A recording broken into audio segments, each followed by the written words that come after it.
O pão nosso de cada dia dá-nos hoje, e perdoa-nos as nossas dívidas, assim como nós temos perdoado os nossos devedores. E não nos deixe cair em tentação, mas livra-nos do mal, pois teu é o reino, o poder e a glória para sempre. Amém. Oremos. Senhor nosso Deus, depois de nós lermos a tua palavra, Senhor, nós te buscamos mais uma vez para te pedir, ó Deus, que o teu entendimento, ó Pai, através da iluminação do Espírito Santo que habita em nossos corações, nos dê compreensão acerca da tua vontade, do teu querer, para que possamos viver uma vida segundo os teus preceitos. É a oração que nós fazemos, e é em nome de Jesus que nós oramos, em nome de Jesus. Amém, Senhor. Irmãos,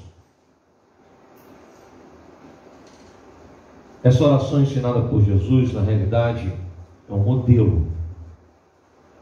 Modelo apresentado por Jesus para toda a cristandade. A gente costuma chamar a essa oração de a oração do Senhor, quando na verdade deve ser reconhecido como modelo de uma oração para toda a cristandade, para todos aqueles que confessam a Jesus Cristo como Senhor e Salvador de suas vidas. E hoje nós vamos observar alguns aspectos acerca desse ensinamento de Cristo Jesus para a nossa vida, para a vida da igreja, para que possamos caminhar sempre bem. Considerando esses aspectos, nós vamos observar que nesse modelo de oração, tudo aquilo que nós necessitamos, nós encontramos aqui, porque o Senhor também nos ensina que na oração nós devemos declarar quem de fato Ele é para nós. A oração é o lugar onde nós declaramos para Deus quem Ele é, em adoração, em louvor ao seu nome, e também apresentamos diante dele as nossas necessidades. Vamos estar tratando essa questão sobre o tema dados pelo Pai. A propósito, por conta da data, hoje, Dia dos Pais, nós encontramos a Jesus Cristo nos ensinando, e é assim que nós devemos reconhecer o Senhor nosso Deus, como aquele Pai que zela, mas aquele Pai que governa. Aí a gente precisa entender a figura do Pai, daquele dado momento histórico. O Pai era aquele que representava um mantenedor, aquele que governava a sua família, que portanto merecia o respeito e a consideração de seus filhos. Nessa relação que ele mesmo propõe, baseada no amor, e a partir desse amor o respeito, e a partir desse amor o reconhecimento, e a partir desse amor o tratamento. Bom, aqueles que são cuidados pelo Pai, esses usufruem do seu amor. Porque primeiro, eles vivem sob o seu governo. No início da oração, isso fica bem claro. Pai nosso que estás nos céus, santificado seja o teu nome. Santificado seja o teu nome. Nessa relação, Deus está acima de todas as coisas. Nome santo. a quem nós prestamos culto, e tão somente a Ele, louvores de adoração, somente a Ele. Nós estamos sempre diante dele, o Santo, assentado no seu alto e sublime trono, Pai que nos considera e nos ama. Mas precisamos reconhecer que Ele nos governa. E aí no versículo 10 diz assim: venha o teu reino, faça-se a tua vontade, assim na terra como no céu. Quando Jesus utiliza a ideia do reino, é porque essa era a forma de governo reconhecida naquela época. Os reis, soberanos, o próprio imperador romano, essa era a figura daquele que governa, daquele que está sentado no trono. E aí ele diz, ele é pai, mas é um pai que governa. É o pai que dita, é o pai que propõe a partir do seu governo. Isso deve ficar muito claro, porque não deixa para nós nenhuma dúvida a respeito dessa relação. Nessa relação, nós não ditamos nada. Nessa relação, nós não determinamos nada. Não há possibilidade de nos apresentarmos diante de Deus em oração como aqueles que determinam. Nós somos governados. Ele está no trono. Ele é o Pai, nós os filhos, que aguardamos pelo seu operar e pelo seu fazer. Agora, tem um outro aspecto acerca desse governo, porque é o governo de Deus que direciona a nossa vida. A partir daquilo que Ele dita, nossa vida é direcionada. Nós não andamos desgovernados.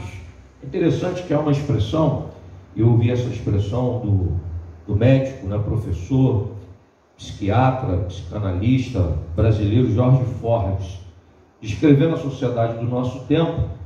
O professor ele diz que o homem do nosso tempo, a mulher do nosso tempo, são pessoas desbussoladas, que não têm a bússola e, portanto, não tem direção, não tem rumo, não sabe para onde vai. Quando anda em vão, quando anda em círculo. Se não há destino, se não se sabe para onde ir, então tudo que se faz parece meio que sem lógica. Uma vida desordenada. Uma vida que fica experimentando, sabe? De tempos em tempos, opiniões que funcionam ou que pretensamente propõem solução, mas que de fato se mostram sempre inadequadas. Bom, eu estou falando de uma expressão cunhada por um homem que é um observador da sociedade, de um estudioso, e é ele que diz, não sou eu que estou dizendo, não é a igreja que está dizendo, é ele que está olhando para a sociedade como um estudioso, analisando a sociedade e observando que a sociedade do nosso tempo é uma sociedade que não sabe para onde ir. Por que não sabe para onde ir? Porque está desgovernada, não há governo, não se percebe orientado. E quando não há orientação, o que se experimenta é um vazio terrível, onde cada um faz aquilo que lhe parece mais apropriado. E nesse sentido, as relações humanas, elas começam a sofrer, a ruir. Pense comigo. Quando não há um ditame, quando não há uma regra e cada um faz a sua própria regra, o que acontece? Aí os limites não são observados e o relacionamento sofre, porque não há respeito, não há consideração, porque não se observa o espaço do próximo, o direito do próximo, porque o próximo, ele é um problema, porque aquele que está ao lado não sabe, não conhece os seus limites. Agora veja, nesse governo de Deus, esse governo ordenado por Ele, para a minha vida e para a tua, é o governo onde os relacionamentos, eles são saudáveis. Veja, quando Ele nos ensina a orar, Ele começa a oração dizendo o quê? Pai Nosso. É a oração feita no coletivo, na possibilidade de homens e mulheres estarem reunidas diante desse trono, desse governo. Fala de um relacionamento nosso com Ele, mas fala de um relacionamento interpessoal entre nós que estamos diante desse trono. Nós que somos os filhos desse Pai. E isso é a igreja, aonde o relacionamento é possível, porque nós somos governados, orientados, dirigidos por Ele. E a partir desse direcionamento dado por Ele, nós já não ferimos os limites. Nós reconhecemos as pessoas que estão à nossa volta. Nós não roubamos o direito do próximo. Muito pelo contrário. Os laços quebrados, arruinados em Cristo Jesus, eles são restaurados. Na mesa proposta por Cristo, nós nos aproximamos como aqueles que foram alcançados pela sua graça, pela sua misericórdia em Cristo Jesus. E nisso todos nós somos igualados. Veja, todos nós igualados no pecado, destituídos,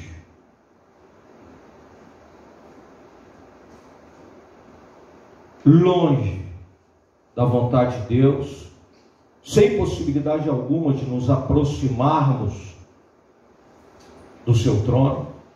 Mas aí Ele mesmo promove, por intermédio do Cristo, essa união. Estávamos igualados na morte, igualados no pecado, mas agora, pelo poder da cruz, eis aí o poder da cruz de Cristo. Independente da situação de cada um, da vida de cada um, do pecado em que cada um andava, no ritmo da vida de cada um, em Cristo Jesus nós fomos alcançados, nós fomos lavados e remidos pelo sangue do Cordeiro na cruz do Calvário, e aí todos nós nos encontramos hoje igualados como filhos de Deus, co-herdeiros de Cristo no seu reino. Maravilha. Esse governo é o governo dos relacionamentos saudáveis.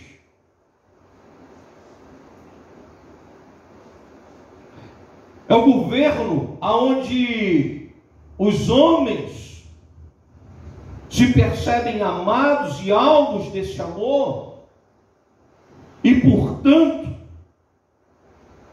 porque fomos amados, amamos. Lugar onde o amor é possível. Aliás, o único lugar onde o amor é possível. O amor que não é apenas um sentimento.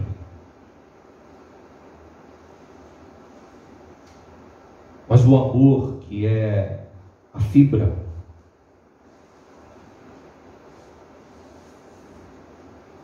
O tecido da própria vida, que compõe toda a realidade. Porque a partir do encontro com Cristo Jesus, governados pelo Senhor, agora a nossa vida tem um direcionamento. nós sabemos o motivo pelo qual nos movemos. Nós somos governados por Deus a fim de experimentarmos uma vida que possa glorificá-lo, que possa ser motivo de alegria, tanto para nós como para as pessoas que estão à nossa volta. Impossível estar sob o governo de Deus e não amar. Impossível estar sob o governo de Deus,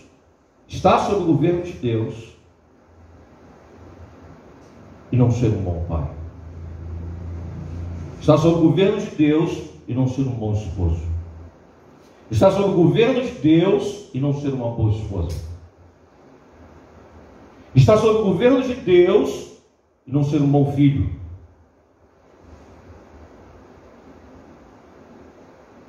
Estar sob o governo de Deus e não ser um abençoador.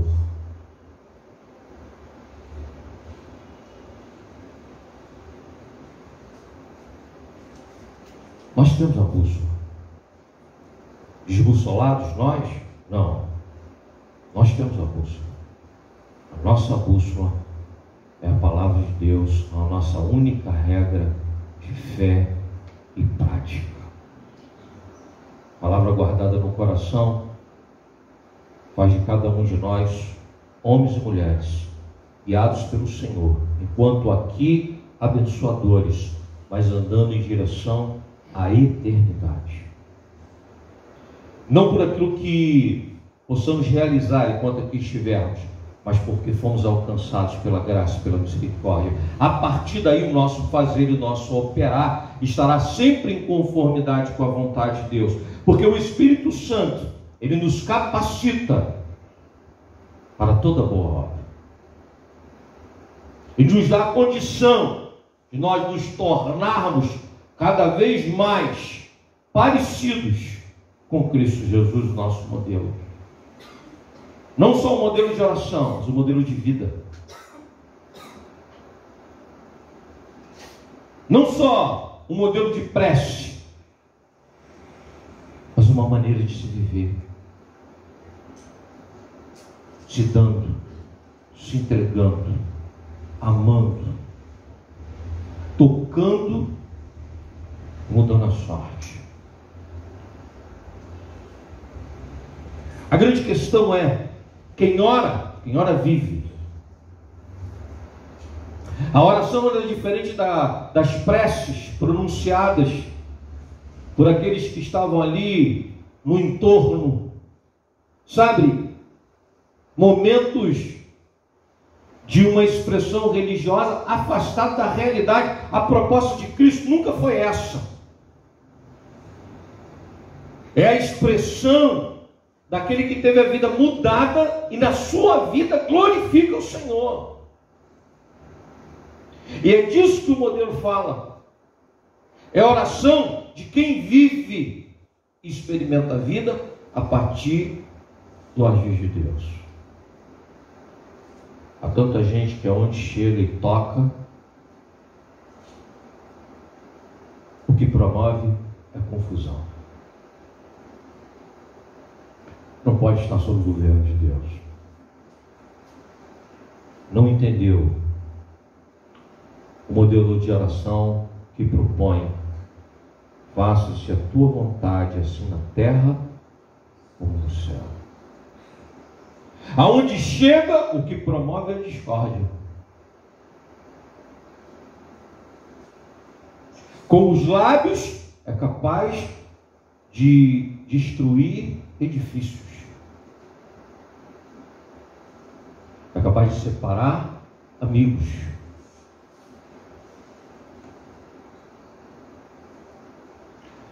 Acabar com a reputação de alguém. E ainda assim achar que a oração que se faz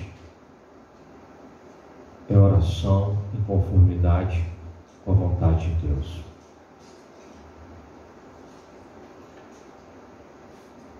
Por isso, é o Pai Nosso, onde desaparecem as barreiras que nos separam e unidos no entorno da mesa, todos nós nos percebemos alvos desse amor. Portanto, todos nós somos iguais. Não há diferença.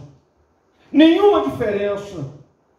A Bíblia, em toda a sua expressão, ela mostra que nós estávamos igualados pelo pecado, mas na graça e na misericórdia de Deus em Cristo Jesus somos todos iguais, porque todos nós somos alvos desse amor, eu e você. Não tem ninguém que esteja num estágio aonde possa se perceber superior quando nós falamos sobre a graça e a misericórdia de Deus. Quando nós falamos sobre esse processo de santificação, aí alguns estão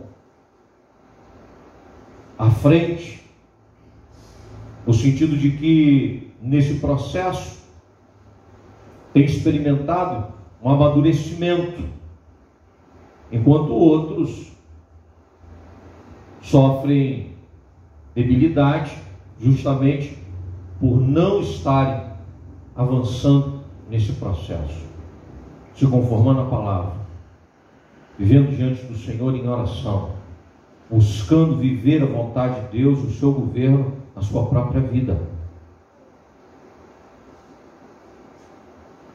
Em segundo lugar, todos aqueles que são cuidados pelo Pai, para os que usufruem desse amor, a certeza de que somos sustentados em todas as nossas necessidades.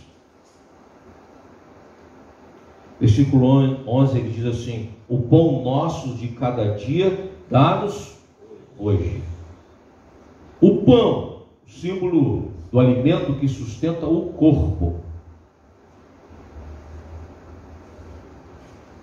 A necessidade mais básica de se alimentar, mas que se torna um símbolo de tudo aquilo que nós precisamos,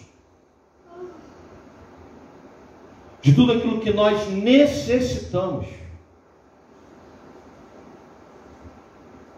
Quando nós oramos, Senhor, o pão nosso de cada dia dá-nos hoje, nós estamos dizendo, a nossa vida material, ela se sustenta a partir do seu operar. O pão na mesa da minha casa, o pão dos seus filhos, a condição de pagar os estudos, a vestimenta, de cumprirmos com as nossas obrigações financeiras, tudo isso sob o governo de Deus. É Ele que nos proporciona, Ele é o nosso mantenedor. Independente da situação, independente das circunstâncias, quem te mantém? Deus. Jesus está dizendo aqui que quem vive e quem faz essa oração não tem dúvida nenhuma a respeito disso, de que o sustento é providência divina. É Ele que abençoa a tua casa, é Ele que abençoa a minha casa, é Ele que opera em favor da minha vida. E todas as vezes que eu tento fazer da minha forma, do meu jeito, buscar a solução financeira segundo aquilo que determina o meu coração, ou aquilo que está sendo proposto pelo mundo à minha volta, eu deixo de confiar tão somente no Senhor, porque o Senhor é o meu mantenedor. Isso acaba com qualquer possibilidade de corrupção, porque quem está sob o governo de Deus, veja, não pode ser alvo de corrupção e não será. Sabe por quê? Porque ele entende que o pão vem do céu. Se o pão vem do céu, não vem daquela conversa com pessoas que irão propor alguma coisa que esteja fora daquilo que é a vontade de Deus.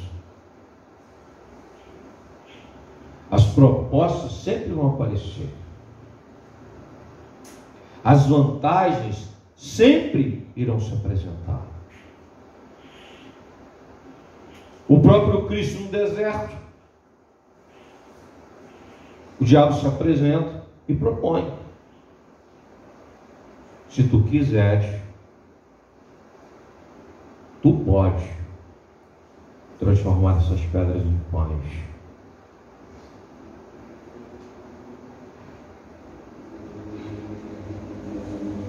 Há tanta coisa que você pode, está até ao alcance das tuas mãos. Mas quem é governado por Deus se alimenta de toda palavra que sai da sua boca. A questão não é se ele podia. A questão é, ele estava ali para cumprir a vontade do Pai. Nem só de pão viverá o homem, mas o pão que o meu corpo necessita e o teu vem do céu. E nós devemos confiar. Numa sociedade corrupta como a nossa, nós devemos continuar confiando que o pão que chega na minha mesa é pão santo, é providência divina, e nós somos mantidos por Ele.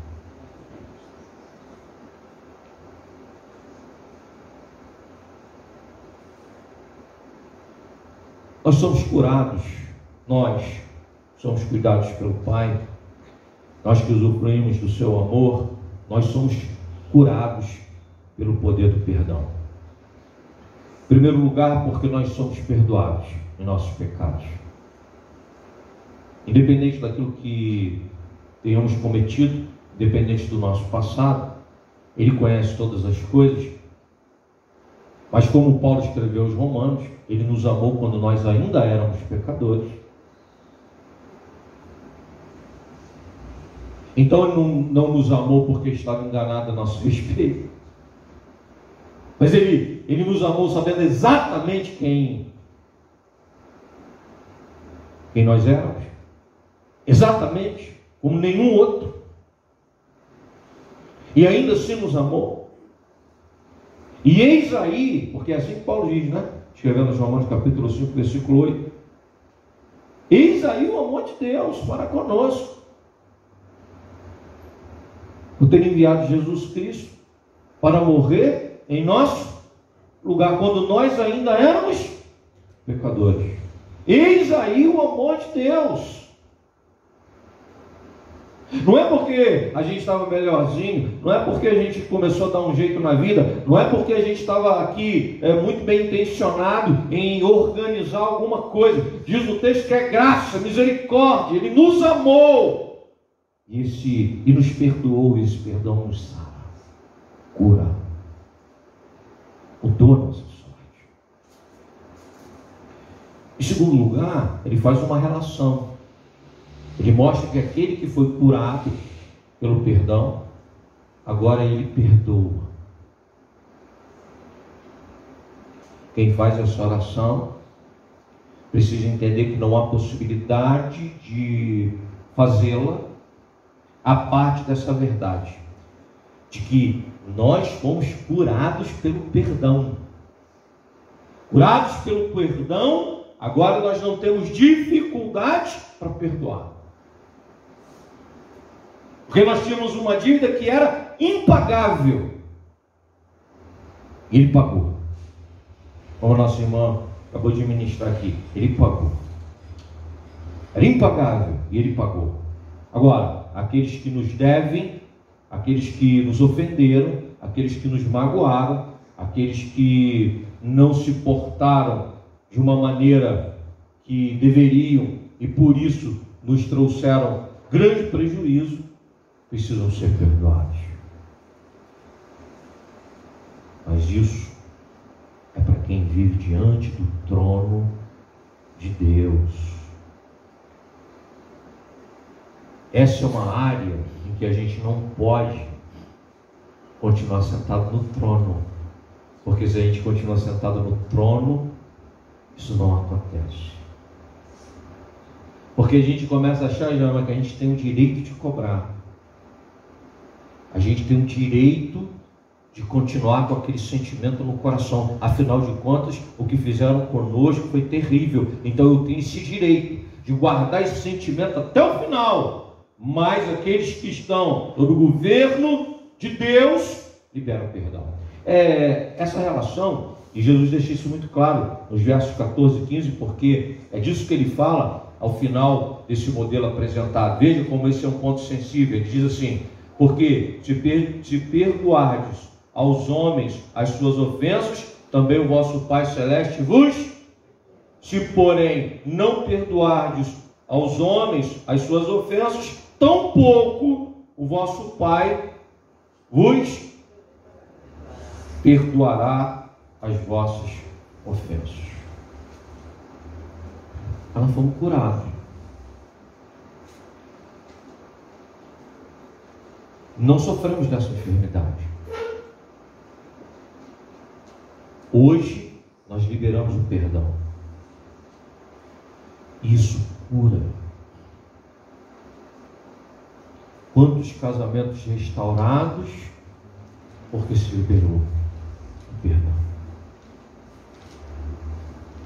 Quantos relacionamentos de pais e filhos foram restaurados porque houve perdão? Porque enquanto não há o perdão, ruínas. Enquanto não há o perdão, treva. Enquanto não há o perdão, uma sombra de morte. Quando se libera o perdão, as algemas se quebram, a luz irradia, e ali onde exalava cheiro de morte, o que se experimenta é vida.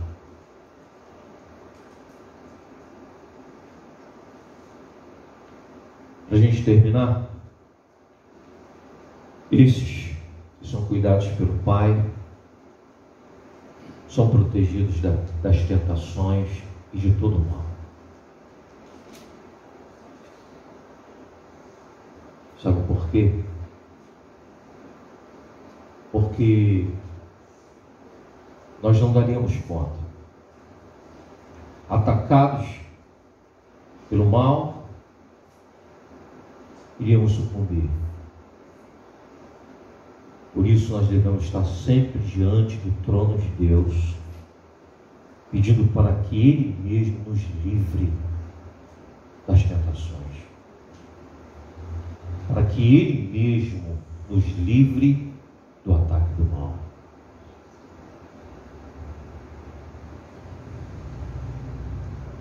E como nós sofremos tentações, e como nós somos assolados pelo mal, não é verdade?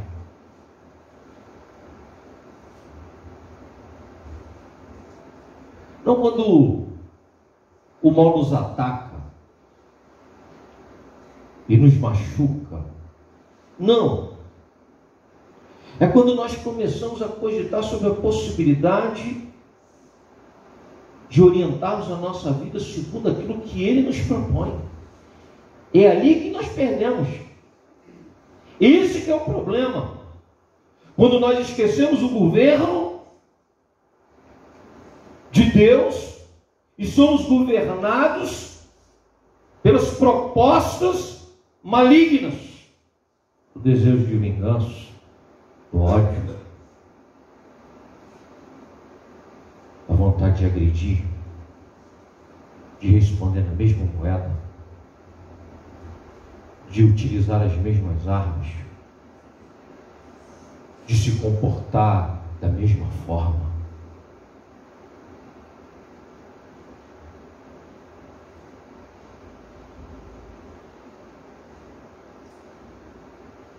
Aí nós somos vencidos pelo mal. O mal não triunfa sobre a nossa vida quando o nosso corpo cai atacado por ele. O mal perde. O Porque se o nosso corpo cai sem vida, atacado pelo mal, nós abrimos os olhos para a eternidade. Veja, diz o texto que Estevão foi apedrejado. Enquanto estava sendo apedrejado, assassinado, diz o texto que o seu semblante era como de nenhum desejo de vingança.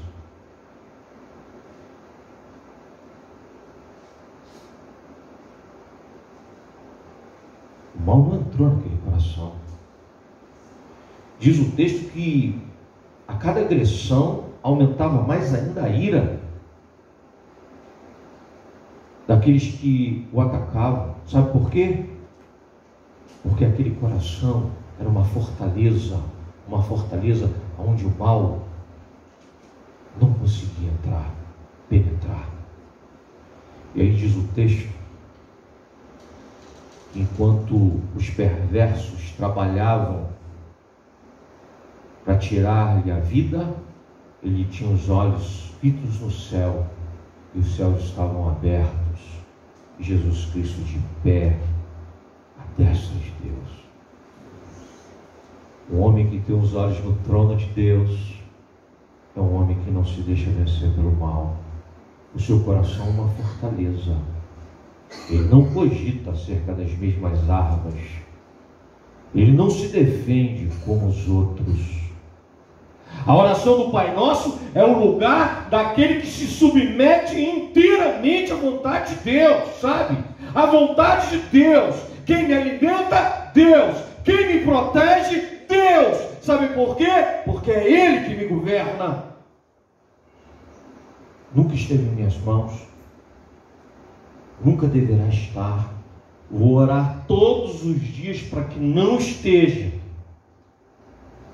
mas que permaneça nas mãos dele. Porque a nossa vida nas mãos de Deus é vida bem segura. É vida de quem tem um Pai. É vida de quem usufrui do seu amor. É vida de quem vive sob o seu governo. É vida de quem é sustentado em todas as suas necessidades. É vida de quem foi curado pelo poder do perdão. É vida de quem é protegido contra toda investida do mal. Irmãos, o mundo apela e grita todo dia para que você saia de diante do trono de Deus. De uma maneira sutil, ele apela todo o tempo. Na tentação do Cristo no deserto, fica para nós o exemplo. Mas nós somos a igreja de Cristo. E o mundo saberá que quem nos governa é o Senhor. E Deus nos abençoe.